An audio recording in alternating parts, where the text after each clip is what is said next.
अस्पताल ले गया कि भाई, और वहां डॉक्टरों ने साबित कर दिया कि इसका दिमाग खराब हो गया। आज तक एक बताना उदाहरण, हाँ तुम्हारे दिमाग के परे उनका दिमाग पहुंच गया, इसलिए तुम उन्हें को पागल समझते हो और वो तुम्हें पागल समझते हैं। जैसे कोई कूड़ा करकट बटोरते नजर आवे तो आप कहोगे ना पागल है। भगवत विमुखता से जो भी तुम संग्रह करते हो सब कूड़ा करकट है, और वो उसको महत्व दिए हैं तो तुम उसका त्याग कर रहे हो, तो उनको लगता है ये पागल है, इसको छोड़ के जा रहा है। और अपने को लगता है ऐसी महामहिम जो हमें प्रियालाल की प्रेम राशि का मार्ग मिला, उसको छोड़ करके ये पागल, उनकी नजर में वो पागल, उनकी नजर में वो पागल। भजन करने में ऐसी महामहिम ज्ञान शक्ति जागृत होती है जो ब्रह्मा जी को नहीं प्राप्त है। मान लीजिएगा, वो महिमा, वो सामर्थ्य ब्रह्मा जी को भी नहीं प्राप्त है। एक भक्त है जो ठाकुर जी को दुलार करके उनके साथ खेलता है, वही ब्रह्मा जी जब देखते हैं कवल लिए हुए बंसी फेट में कांप जाते हैं। जब वैभव देखते हैं, भक्त तो नहीं कांपता ना, उनसे लड़ जाता है। मान लो उनके सखाजन उनसे लड़ जाते है ना, इनका श्रेष्ठ सामर्थ्य, ब्रह्मा से भी श्रेष्ठ सामर्थ्य उनकी है। देखो ना, सब डर रहे हैं। प्रहलाद जी क्या डर रहे हैं क्या प्रभु से? कितनी श्रेष्ठ सामर्थ्य है। अगर किसी कारण से कदाचित क्षण भर के लिए भजन रुक जाए तो उस भक्त को ऐसी व्याकुलता होती जैसे किसी का दम घोटो, सांस बंद कर दो, मुंह बंद कर दो तो कैसा लगेगा, ऐसा उसको लगता। नाम छूट तद स्मरणेन परम व्याकुल, भजन छूट गया। अब आप लोग देखो अपने हृदय में कैसी उपासना हो रही, जरा इन बातों को पकड़िए।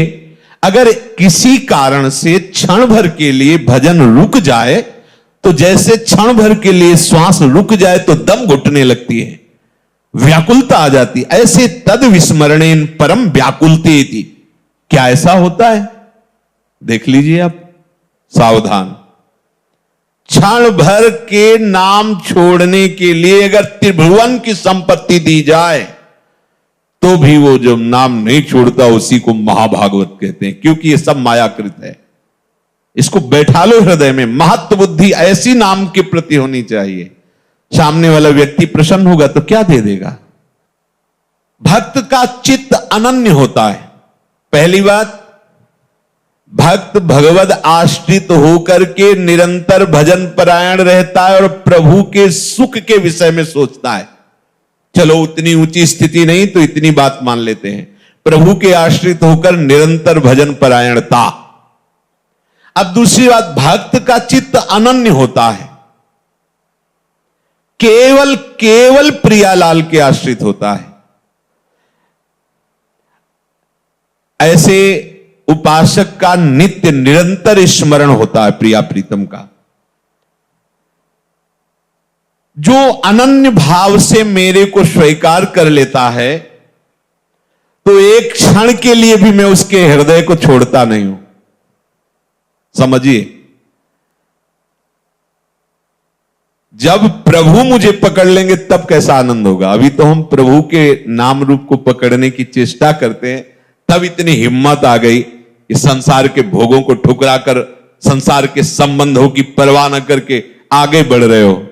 जब आप अनन्य चित्त हो जाओगे, तो यहां कह रहे जो अनन्य हो गया है तो प्रभु एक क्षण के लिए भी उसके हृदय को नहीं छोड़ते, तो उसके हृदय में अपार आनंद, अखिल आनंद, अनंत आनंद स्फुरित हो जाता है। अब उसे कोई गिरा नहीं सकता। तीसरी बात, वो उपासक सब में अपने प्रभु का निवास स्थान देखता है। सब में प्रभु विराजमान है। समस्त जगत मेरे प्रभु का मूर्तिमान स्वरूप है। कैसा आनंद आता है उस उपासक के हृदय में जो सब में अपने प्रभु को देखता है। नाच उठता है हृदय। ये जब तक राग द्वेष है, लड़ाई झगड़ा है, अपना पराया, अच्छा बुरा, यही तो संसार है, यही तो माया है। जैसे बर्फ में जल ही जल है, दूसरा कुछ नहीं है, ऐसे ये जो सब बने हुए रूप है इनमें प्रभु ही प्रभु है, दूसरा कोई नहीं। ये भक्त की दृढ़ निष्ठा, और इसके बिना अधूरा होता है। जैसे नामदेव जी आदि का, बड़े महापुरुषों का प्रसंग कई बार सुन चुके हैं। उसे कचाई मानी जाती है भक्ति की। देखो कहते निकुंज उपासना में इसकी क्या आवश्यकता है, तो ये क्रूरापि पापिनो न च सताम संभास। ऐसा मत समझो कि ये सिद्धांत निकुंज उपासना में जरूरत नहीं है। बिना इन सिद्धांतों के आगे बढ़ ही नहीं पाएंगे। बोलो, एक उपासक अपने संप्रदाय को श्रेष्ठ मानकर दूसरे शरणागत वैष्णव का अपमान कर रहा है, ये कौन सी रीति है? ये कौन सा भजन हो रहा है?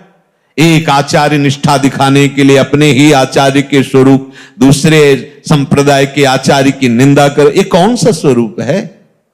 अरे जो क्रूर है, पापी हैं, दुष्ट आचरण करने वाले हैं, हमें उनमें भी अपने आराध्य देव को देखना है, फिर औरों की तो बात जाने दो। कोई भी वैष्णव देखते ही चरण धूलि माथे पे रखने की इच्छा हो तब जानना कि तुम्हारे अंदर हरिदासत्व आ रहा है। इस भाव के बिना केवल कहने सुनने की बातें रहती, स्थिति हृदय में नहीं आती। किस भाव?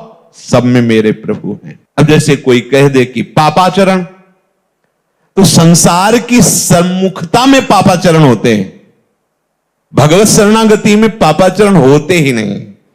पूर्वाभ्यास बस, यदि कोई ऐसी फिसलन हो जाती है तो प्रभु संभालते हैं। उसका संकल्प भोगों के लिए नहीं बनता है, क्योंकि वो प्रभु का शरणागत हो गया है। जैसे अंधकार में ही रस्सी का सांप नजर आएगा, प्रकाश में नहीं। ऐसे संसार की तरफ जब हम मुख किए होते हैं तब ये पापाचरण की वृत्तियां बढ़ती, और जब हम प्रभु के सन्मुख होते हैं तो फिर निहाल हो जाते हैं। संसार पीछे हो गया, अर्थात जितनी भी भोगाकर्षण वृत्तियां पापाचरण कराती थी वो सब पीछे। अब सन्मुख प्रभु हैं, प्रभु की सन्मुखता में पापाचरण नहीं होता है। तो जो हमसे अब हो रहा है वो मेरे प्रभु की प्रेरणा से हो रहा है। ये तीन बातों के बाद तब चौथी बात ये कही गई। तीन बातें ध्यान रखिए, ये केवल बात पकड़ ली और पीछे की तीन नहीं तो झूठे। पहली, प्रभु की शरणागत भाव को स्वीकार कर निरंतर भजन परायण। दूसरी, प्रभु के सिवा कोई अन्य आश्रय नहीं, एक भरोसो, एक बल, एक आस विश्वास, अनन्य चित्त। जब अनन्य चित्त है, अन्य है नहीं, तो पापाचरण कैसे बनेगा? तीसरी, संपूर्ण जगत में अपने भगवान की भावना, अपने आराध्य देव की भावना। अब किससे पाप करेगा? विचार की।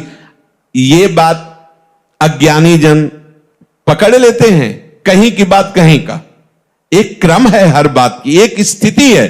बोले प्रभु के बिना पत्ता नहीं हिलता, तो मैं जो पापाचरण, व्यभिचार, नीच काम करता हूं प्रभु कराते हैं। पीछे की बात तो पकड़ी नहीं ना, आगे की बात पकड़ ली। तो प्रभु की ही कृपा से अगर वो हो रहा है तो उनकी ही कृपा से नरक भी बना है, उनकी ही कृपा से दंड विधान होता है, उनकी ही कृपा से भयंकर रोगों की सृष्टि हुई है। आओ इस कृपा का पान करो। ज्यादा चतुराई करोगे तो चतुर शिरोमणि से निकल नहीं पाओगे, वो ऐसे फंसा देंगे। देख लो, ये चौथी बात कही गई है।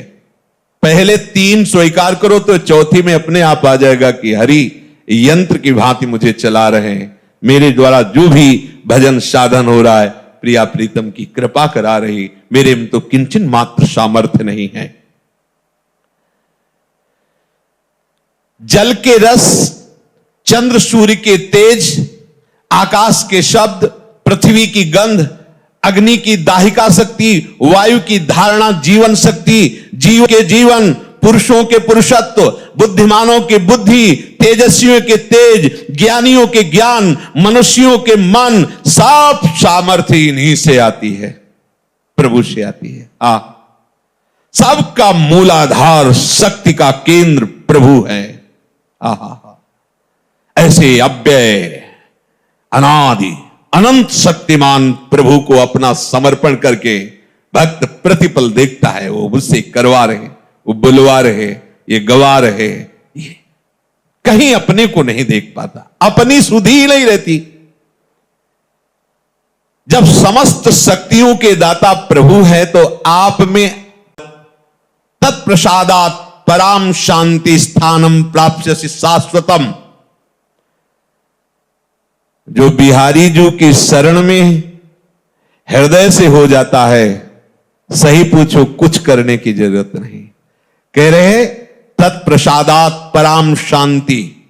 इसीलिए हम सावधान करते रहते, किसी का भरोसा ना होने पावे, नहीं अपने पास कोई तपस्या बल वृत्ति, साधना बल वृत्ति नहीं है।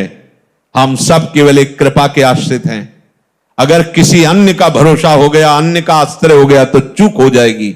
हमारा लोक परलोक गति सदगति जो भी है, हमारी गति मति एकमात्र केवल भरोसा प्रियाजू से, बस। और इसी से बेपरवाह रहते हैं, और बेपरवाह रहिए, यहां कभी चूक नहीं हो सकती। हमारे अहम में चूक ही चूक है, और यहां कभी चूक नहीं हो सकती। करुणा कर उदार, राखत कछु नसार। इसलिए बात पकड़े रहना।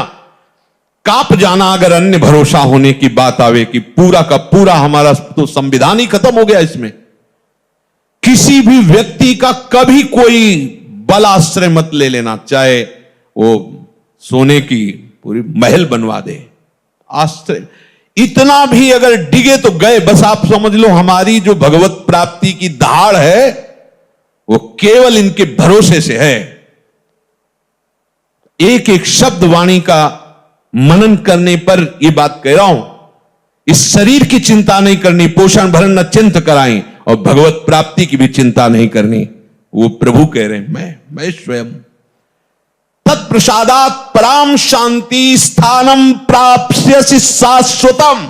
शब्द पकड़ लीजिए, कोई यहां साधन वर्णन नहीं कर रहे।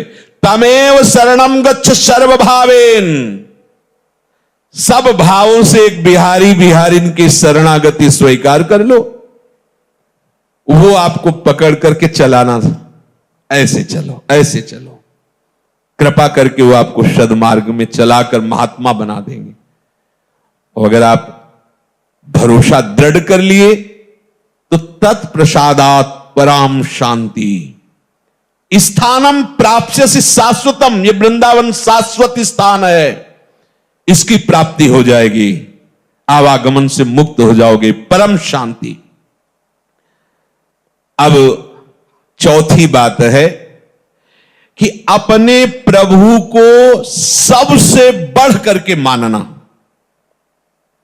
तो हम बाहर तुरंत खोज करने लगते हैं, अंदर प्राण बहुत प्रिय है, देह बहुत प्रिय है, आदि आदि एक एक रोम प्रिय है। देखो ना कैसा राग है। इन सब से बढ़कर प्रभु लगने चाहिए।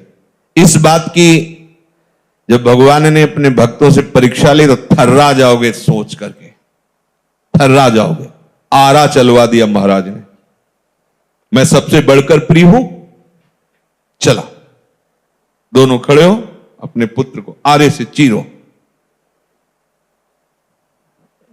सोचो आप कैसी। हाँ मैं प्रिय हूं, चलो आग, लकड़ी का एक बनाया जा रहा है होली की तरह, और उसमें बंद कर दिया गया प्रहलाद जी को, कबीरदास जी को आग लगा दी गई। देखो प्रिय है? बिल्कुल नहीं। मुस्कुराते हुए ऐसे, कुछ नहीं हो, एक रोम भी नहीं झुलसा, ना प्रहलाद जी का ना कबीरदास जी का। विभीषण के घर में धुआं भी नहीं घुसा, लंका में कहीं कुछ बचा नहीं। कर तुम अकर तुम मन था, कर तुम सर्व समर्थ प्रभु, इनसे बढ़कर कुछ नहीं होना चाहिए। देखो बातें करते हैं अपने लोग, मेरी प्राण प्यारी प्रियाजू, मेरे जीवन सर्वस्व प्रियाजू। जब प्राणों पे कुछ आती है तो भूल जाते हैं प्रियाजू को।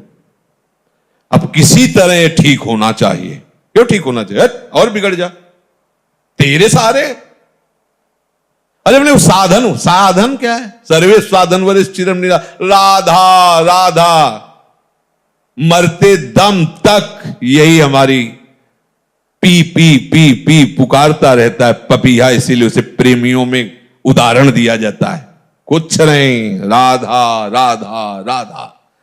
इसके लिए हम भजन थोड़ी कर रहे हैं, ये हमारा प्रीतम थोड़ी है, इसके लिए जीवन थोड़ी समर्पित है। जीवन तो जीवन के लिए समर्पित, हमारे जीवन श्यामा श्याम। चौथी बात, अपने आराध्य देव से बढ़कर कुछ नहीं होना चाहिए। देखो क्या है आपके पास? बहुत कुछ है, बस आराध्य देव नहीं है और सब कुछ है। देख लो, आराध्य देव सबसे बढ़कर के है। कुछ देव भक्तों की देखो दशा देखकर, स्थिति देखकर लगता है फांसी का फंदा गले में है, पीछे से पशुओं की तरह उनको बलात् घसीटते हुए ले जा रहे हैं। एक बार विट्ठल जी से आंख मिला लेना तो फिर फांसी पे चढ़ा देना। आप राजी हो? बस मृत्यु उनके लिए खिलौना है। सबसे बढ़कर प्रभु को मानना यह है प्यार। खाल खींच दी गई शरीर की, मार कोड़ो, हरि बोल। अपने में अपनापन देह का है, भोगों का है, कहां प्रभु का है? अगर प्रभु का है तो फिर परेशानी क्या है? सारी परेशानी तो देह राग में होती है। सही दवाई मिल जाए, अनुकूल आदमी मिल जाए, अनुकूल वास मिल जाए, अनुकूल परिस्थिति क्यों मिल जाए? सबसे प्यारे तो प्रभु है, उनका स्मरण कर रहे हैं। जो चाहे जैसा चाहे वो व्यवहार करवावे। अब तो ये वस्तु उनके नाम हो गई। मदन गोपाल शरण तेरी आयो, अब तो आ गए। निज चाकर घर जाया, अब जैसे रखो जैसे। ये बहुत काम की बात है अपने लिए। प्रभु से बढ़कर हमें कोई और प्यारा नहीं होना चाहिए। अगर यह बात है तो कभी विस्मरण कैसे हो सकता है? क्योंकि जो बहुत प्यारा है उसी की तो याद आती रहती है। क्या परवाह, सब परेशान है देह भाव को लेकर। हम भजन करना चाहते हैं पर भजन नहीं कर पा रहे। कैसी चाहत है? तुम्हें भूख लगती है, तुम ऐसा बोलो कि भूख लगती पर मैं भोजन नहीं कर पाता, प्यास लगती पर मैं पानी नहीं पी पाता। तो आप बोलो फिर ऐसा कि भजन करना चाहता हूं पर नहीं कर पाता, तो मानो। लेकिन भोग भोगना चाहते हो तो भोग लेते हो। भूख लगती है तो भोजन का, और पानी तो पानी, लेकिन भजन तो कैसी चाहत तुम्हारी? केवल व्यर्थ की बातें। प्रेम मार्ग में प्रीतम एक ही चुना जाता है, अनेक नहीं। समस्त प्रियतमों के प्रीतम हमारे प्रिया प्रीतम है। इनका वर्ण कर लिया, अब अपनी कोई परवाह नहीं रहनी चाहिए। आगे कह रहे हैं, जिसने पांचवी बात स्वीकार कर ली वो प्रपंच से बहुत ऊपर उठ गया। अब कोई प्रपंच का प्रभाव उसके ऊपर नहीं पड़ेगा। पांचवी बात है अपने प्रभु पर पूर्ण विश्वास करके निश्चिंत हो जाना। ये खास बात आ गई। पर ये एक बात नहीं, पीछे चार और बातें हैं, पकड़ते रहना। क्योंकि अपने लोग क्या है ना कि जो ऐसे कर दी और ऐसे पकड़ के फिर बोलने लगते हैं। आपने सत्संग में कहा था जो कराते हैं सब प्रभु कराते हैं, फिर आप हमें डांट क्यों रहे हैं? तो पीछे और उसकी भी बात थी ना भाई। कोई बात को आप तभी निर्णय करने के अधिकारी हैं जब आसपास उसके पूरी बात पता हो। आगे की बात नहीं जानते, पीछे की बात नहीं जानते, बीच का शब्द निकाल लिया और आपने सत्संग में कहा था जो कराते हैं प्रभु कराते हैं, तो उसके पहले की स्थिति पढ़ो, सुनो, उसे धारण करो तो आपको भी हृदय में आ जाएगा आप प्रभु कराते। फिर उस स्थिति में जब आओगे तो कोई अपराध बनता ही नहीं, कोई पाप बनता नहीं। जब सब जगह अपना प्रभु दिखाई दे रहा, हर समय प्रभु की स्मृति हो रही, प्रभु के सिवा कोई हमारा है नहीं, प्रभु के सिवा कोई सबसे प्यारा हमारा कोई और है ही नहीं, तो अपराध कैसे बन सकता है? जब शरीर प्यारा है तभी तो अपराध बनते हैं। जब प्रीतम प्यारे हैं तो अपराध नहीं बनता, जगत मंगल होता है उसके द्वारा। जब तक प्रभु पर पूर्ण विश्वास नहीं होता, श्रद्धा नहीं होती, तब तक उसका भजन प्रयत्न होता है। समझना, अपने लोग इसी कोटि में हैं, भजन का प्रयत्न हो रहा है, रसास्वादन नहीं हो रहा। जब रसास्वादन शुरू होता है तो प्रयत्न खत्म हो जाता है। काहू के बल भजन को काहू के आचार, व्यास भरोसे को चातक की तरह एक मात्र अपने आराध्य। अब वो भजन स्वरूप हो गया, अब करता नहीं, संपूर्ण व्यवहार चल रहा है और प्रेम की सबसे ऊंचाई पर बैठे हुए महापुरुष। इस मार्ग में एक कदम भी आगे नहीं बढ़ा जा सकता जब तक विश्वास दृढ़ नहीं होगा। अपने लोग लगता है कि बहुत मेहनत कर रहे हैं, बहुत दौड़ भाग, काफी आगे आ गए हैं, लेकिन पीछे जब मुड़ के देखोगे तो लगेगा जमीन पे ही वही हम उछल कूद रहे हैं, अभी कदम आगे। महापुरुष जन देख रहे हैं। जब तक ये विश्वास नहीं आता तब तक बेपरवाही नहीं आती। बेपरवाही नहीं आती तो कदम नहीं बढ़ते। इस मार्ग की कदम है बेपरवाही। आप न चीने न लाज तीन लोकन की, न वेद को कहो करे, न शंख भूत प्रेत की, न देव जच्छते डरे, सुने न कान और की, दृश्य न और इच्छा। कैसी महिम स्थिति, लोक रीति, कुल रीति, वेद रीति, जय हरिवंश। अब न्योछावर स्वामिनी जी के मुस्कान के ऊपर और वो अनंत उत्साह लिए हुए दौड़ पड़ा निकुंजेश्वरी लाडली जी के चरण सेवन के लिए। अब कौन रोक सकता है? बस बात इतनी ही है, पूर्ण विश्वास, पूर्ण अपनापन। बिना इस विश्वास के भक्ति रंग नहीं लाती। गोस्वामी जी कह रहे, बिन विश्वास भगत नहीं, ते बिन द्रवहि न राम, राम कृपा बिन जीव सपने लहन विश्राम। विश्वास किससे होता है? बात आई संपूर्ण विश्वास। विश्वास किससे होता है? बोले जो गुरु आज्ञा का पालन करता है। इसीलिए चाहे सुविरंच सम होई, गुरु बिन भवनिधि तरह न कोई। अगर आप गुरु आज्ञा पे हैं तो उनकी दृष्टि आप में बदलेगी, उनकी दृष्टि आप में आएगी और फिर उनकी दृष्टि से निरखि नयन हरि। अब विश्वास हो गया।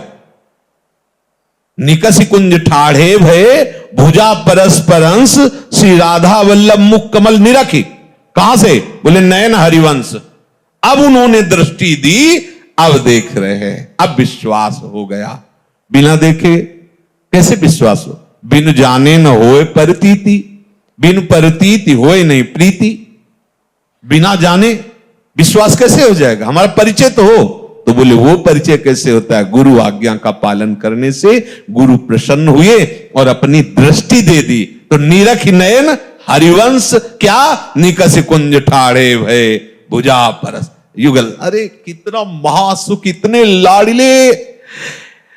ये जो कहा जाता है ना कि करोड़ करोड़ मोक्ष न्योछावर हैं, ये ऐसे थोड़ी निकलता है। वो मोक्ष पद को ठुकरा कर बढ़े हुए महापुरुष है। अभी तो आप कुछ चंद सुख सामग्री को ठुकराने में हिचक रहे हो। और मोक्ष सुख का अधिकारी वो होता है जो समस्त ब्रह्मांडों का त्यागी होता है। और ये तो मोक्ष सुख को ठुकरा रहे हैं। कितना बड़ा प्रेम। अगर कह दे कि मोक्ष सुख को जानते नहीं है, तो मोक्ष सुख प्रदान करने की सामर्थ्य वाले महापुरुष बोल रहे हैं। ये कोई ऐसे थोड़ी बोल रहे हैं कि मोक्ष का परिचय नहीं। जैसे कोई कहे क्या जाने मोक्ष का परिचय नहीं। महाप्रभु तो नित्य श्री जी की सहचरी ही है। और प्रबोधानंद पाद जी तो काशी से ही आए थे।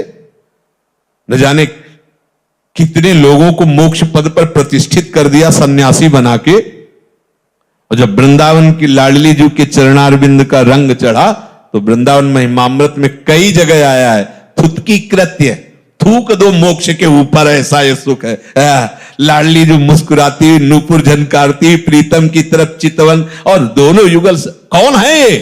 बोले मोक्षाधिपति परमानंद, रसो वैशाय परम रस है। अरे उपासक के हृदय में जो सुख होता है वो मोक्ष में कहा है। तभी कहते महाप्रभु विभेम कैवल्य। मुझे तो भय लगता है, मोक्ष की बात मत करो, मुझे भय लगता है उससे। निर्भय पद है मोक्ष, निर्भय पद। और आचार्य चरण के मुझे भय लग, क्यों? मैं लाडली जी से एक सेकंड के लिए भी दूरी बर्दाश्त नहीं कर सकता। मोक्ष की क्या बात है?